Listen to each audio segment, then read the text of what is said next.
les années ne sont pas faites pour réaliser des objectifs, pour aller toujours plus loin. Il y a des années qui sont faites pour apprendre plus sur soi, pour faire des expériences, pour grandir. Sur cette vidéo, je te raconte, je partage avec toi ce que j'ai appris de 2025, ce que 2025 m'a appris sur le succès, sur l'amour, sur la stabilité. Bonjour, je m'appelle Teclair. Sur cette chaîne, je te parle de mindset féminin et de richesse intérieure. Alors, dans cette vidéo, je vais partager avec toi ce que 2025 m'a appris. Parce que j'ai vraiment appris. J'ai toujours été quelqu'un qui cherche à aller plus loin, qui cherche à réaliser, mais cette année, j'ai beaucoup moins réalisé que ce que j'avais espéré, mais j'ai appris quelque chose. J'ai appris que le succès, peu importe la forme que ça prend, la forme qu'on lui donne, ce que ça a comme sens pour chacun d'entre nous obéit à des lois. Ça obéit à une chose, à une formule. Je vais te dire quelque chose d'étonnant par rapport à la première chose que j'ai appris cette année, qui est d'ailleurs que le succès est comme une recette. Et je l'ai appris en faisant des gâteaux. Oui. Parce que j'aime allier les expériences de ma vie, les expériences pratiques en fait, à des leçons de vie. Et donc, j'ai toujours été mauvaise en gâteau. Ça, personne ne l'ignore autour de moi. Je n'ai jamais su vraiment faire des gâteaux. Et pourtant, j'ai essayé. Tous les ans, j'essayais 2 ou 3 fois de faire des gâteaux. Je dis bien en une année. Et à chaque fois, le résultat était décevant, était simplement décevant parce que, pour la petite histoire, je mettais des fois trop ou peu de farine, trop ou peu d'œufs, et le truc le plus grave que je faisais, je suis sûre que ça va irriter toutes les pâtissières qui me regardent. J'ouvrais le four pour regarder si mon gâteau cuisait bien, comme si c'était une marmite en fait. Et ça, c'est très mauvais pour le gâteau, alors j'échouais. Quand en 2025, du coup, en milieu d'année, vers le mois de mai et de juin, je me suis dit, je suis en train de voir un schéma répétitif dans ma vie et je veux expérimenter des choses. Je veux voir des choses. Je veux me donner la preuve que je peux réussir les petites choses.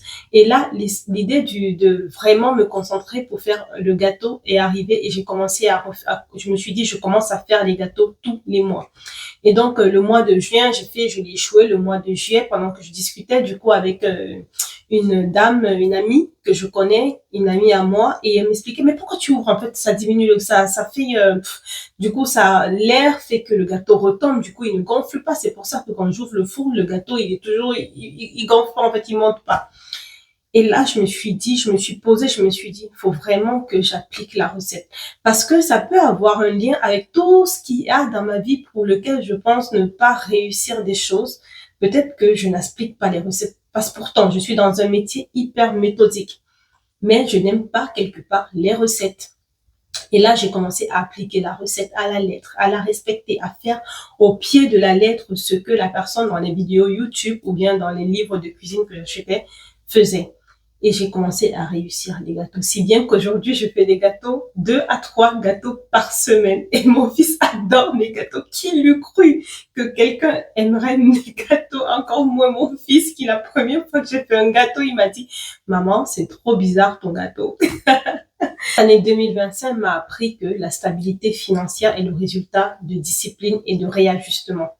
J'ai compris que la stabilité n'est pas qu'une question de gagner plus. En fin d'année 2024, mon idée de l'année 2025, c'était de vraiment gagner plus. Je n'ai pas gagné plus, pourtant, j'ai eu une meilleure stabilité, une meilleure discipline dans mes finances et j'ai réussi à comprendre mon schéma de dépenses, d'achat et même simplement de où partait mon argent et j'en suis vraiment fière parce que la stabilité financière, comme toutes les relations avec l'argent, avec les gens et tout, ça demande une attention. Ça demande de prêter attention au flux des finances dans sa vie, au flux de je reçois, je donne. Mais je donne où? Qu'est-ce que je donne?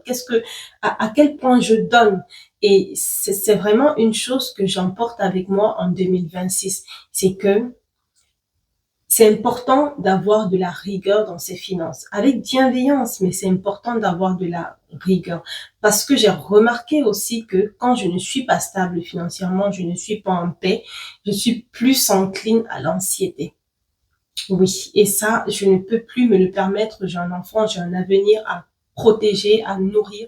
Et il est important que je reste disciplinée. Et donc, franchement, je parle de ça pour que ça t'inspire aussi, que tu te dises, faut peut-être que je prenne le temps de regarder, est-ce que je respecte le rythme? Est-ce que je tiens la vision? Est-ce que je fais attention au flux financier de ma vie? Où est-ce que les choses viennent? Où est-ce que ça va? D'où est-ce que ça vient? Qu'est-ce qui vient? Où est-ce que ça va exactement?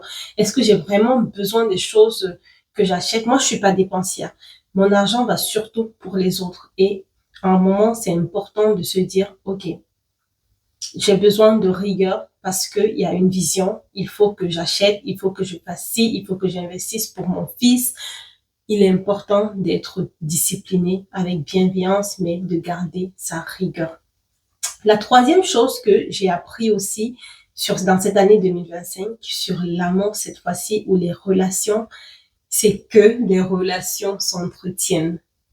Tu entretiens ou tu négliges, il y a un résultat. J'ai observé vraiment cette logique dans mes relations et en faisant vraiment là intentionnellement une expérience. J'ai fait intentionnellement l'expérience de choisir les relations que j'allais négliger.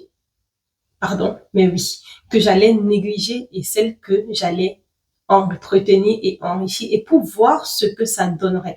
Donc, bien sûr que je n'ai pas choisi la personne avec qui j'avais déjà un grand truc à négliger. Non, j'ai choisi intelligemment. Et je me suis rendu compte que lorsque tu nourris un lien, il s'épanouit. Lorsque tu négliges un lien, eh ben, il s'assèche et il meurt. Pour la petite anecdote, c'est que il y a une des relations que j'ai choisi de négliger.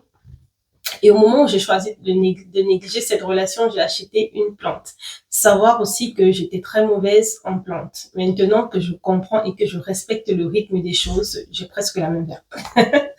Et donc, j'ai acheté cette plante-là au moment où j'avais choisi de négliger cette relation. Et j'ai décidé, désolé à mes 5 €, de ne pas l'arroser. Je ne l'ai plus aujourd'hui, la plante s'est asséchée au même rythme que la relation et même la relation, je sais même plus où la personne se trouve, plus de nouvelles, rien du tout. Et ben c'est ça, c'est qu'il faut entretenir ou négliger. Si tu ne veux plus une relation, tu la négliges, tu la veux, tu l'entretiens. Et ça doit être, et il faut être honnête là-dessus, il faut être honnête et ne pas être dans le people pleasing, de vouloir faire plaisir simplement, c'est qu'est-ce que je veux vraiment de ma vie, à quoi je veux que ma vie ressemble, mes relations ressemblent. Alors, je ne termine pas l'année 2025 avec toutes mes cases de cocher, mais je termine avec quelque chose de bien plus grand. Avec la compréhension de moi-même, de ma formule, de comment je marche, de ce que produit le fait d'arroser pour moi, le fait de négliger pour moi.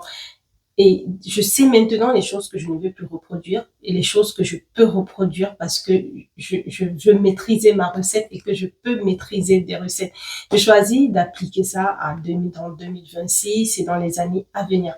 N'hésite pas à me mettre en commentaire ce que tu en as pensé, ce que toi, l'année 2025 t'a appris. Est-ce que tu as fait des expériences de ce type pour te dire est-ce que tu as fait l'expérience d'essayer d'apprendre de toi, de prendre le temps de te connaître, d'apprendre vraiment dans la réalité, dans la pratique, dans la vie de tous les jours de comment fonctionne ma vie, comment je fonctionne en fait.